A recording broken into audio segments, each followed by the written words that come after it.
Peptides are powerful and they're often misunderstood. And this one is no exception. Today I want to walk you through a peptide that I recently added to my stack. It's one that I'm surprisingly loving, and it is often nicknamed the Barbie peptide. And I want to explain to you why I think that label is slightly misleading, what it actually does in the body, and who it might and might not be a good candidate for. Now, my goal is always to make the science simple, to share the risks with you, and just share, my real world experience and just make it understandable, especially if you are somebody who wants that quick vacation glow without, rearranging your life in the sun, or maybe you have a special event coming up that you want that golden, bronzed tan for. This might be a peptide worth paying attention to.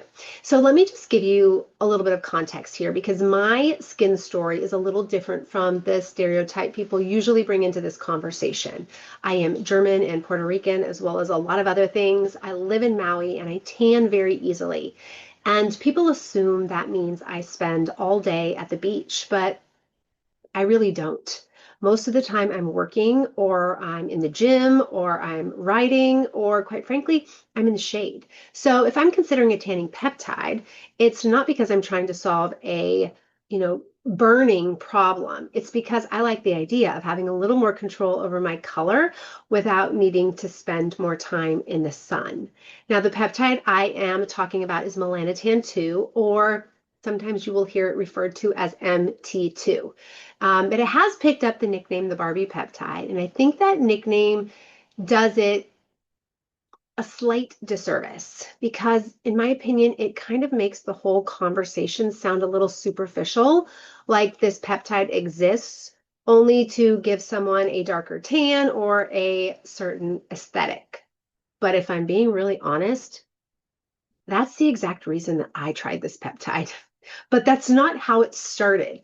Melanotan 2 was originally developed by researchers at the University of Arizona studying the melanocortin system and looking at how the body makes pigment and protects itself from UV damage. The melanocortin system is involved in much more than just skin color. These receptors are not only found in the skin, but also in the brain and the immune system and the reproductive system, which is why MT2 can affect more than pigmentation alone. Now, mechanistically, melanotan 2 is a synthetic analog of one of the body's natural melanocortin hormones. And when it stimulates melanocortin receptors, it can increase melanin production in the skin, which is where the tanning effects come from. It can also influence appetite and satiety signaling in the brain, and it has been studied for effects on sexual arousal and erectile response through central melanocortin pathways. So on paper, MT2 is not just a tanning peptide. It can potentially not only influence pigmentation, but also appetite and sexual function. And there's also early interest in melanocortin signaling in immune and inflammatory pathways. Now, I want to shift from theory to my own personal experience because that's where I think this gets more useful. And honestly, I was very nervous about trying this peptide because I had a real bad experience with PT141. PT141 is a sexual health peptide, and it made me incredibly nauseous. And because these two peptides are often described as similar and working on similar pathways, I was really concerned that MT2 would do the same thing to me. And I'm happy to report that for me, it did not. I did not experience the nausea I had with PT141, which was a huge relief, especially given how hesitant I was to start it in the first place. So in my body, melanotan 2 behaved primarily as a tanning peptide. I did not notice meaningful libido changes. I also didn't experience the big appetite suppression that some people talk about. My hunger felt normal, my libido felt normal, and it never turned into a sexual health peptide or an appetite peptide for me. It was very clearly a tanning peptide. The side effects I did notice were mild and quite frankly very short-lived. With my first few injections, I had slight flushing, that warm, like, did I just get embarrassed feeling in my face. I was pink, I was rosy, but it did pass pretty quickly. I would say it lasted for maybe 5, 10 minutes. But once, I made it through, those first, 4 or 5 injections, I feel like that really, maybe it didn't stop happening, but I just didn't feel like it was nearly as noticeable anymore.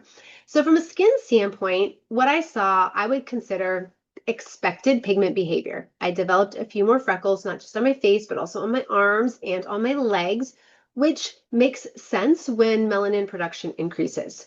My biggest concern was hyperpigmentation because I really was worried that MT2 might bring back old, areas and make them worse again. But it didn't happen. I got a nice even glow, a little bit more freckling, and no return of the hyperpigmentation. And that's why personally I think of Melanotan 2 as more of like a quick vacation glow or a special event glow tool, if you will.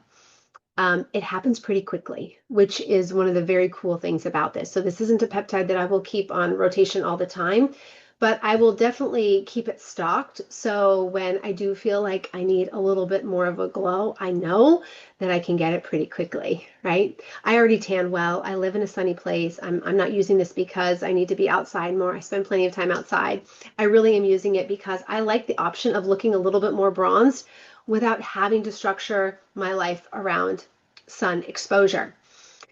Now, as for those who might be a candidate, I really think it depends heavily on the person and the reason. Okay, it could be it could be used for somebody maybe exploring some support for low libido or sexual dysfunction with proper medical oversight. I feel like I need to state the obvious here, but that could be somebody who wants to explore it. It could maybe be for somebody with fair skin and they're interested in more pigment-based support when they do go into the sun. It could also be somebody who simply likes the aesthetic effect. And if I'm being honest, this is exactly why I used it. But I don't think this is a peptide to approach casually just because the internet made it sound cute or trendy by any means. Now, there are also clear situations where I would not consider this appropriate. If somebody had a personal history of melanoma or a strong family history of melanoma or even a significant skin cancer risk, this wouldn't be something that I would play with. Pregnancy or breastfeeding are also a hard no.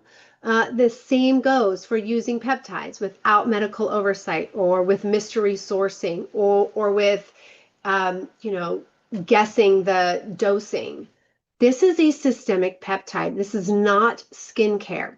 So when people call it the Barbie peptide, part of me does kind of feel like it strips away too much of the real conversation because there's clearly a lot more to it.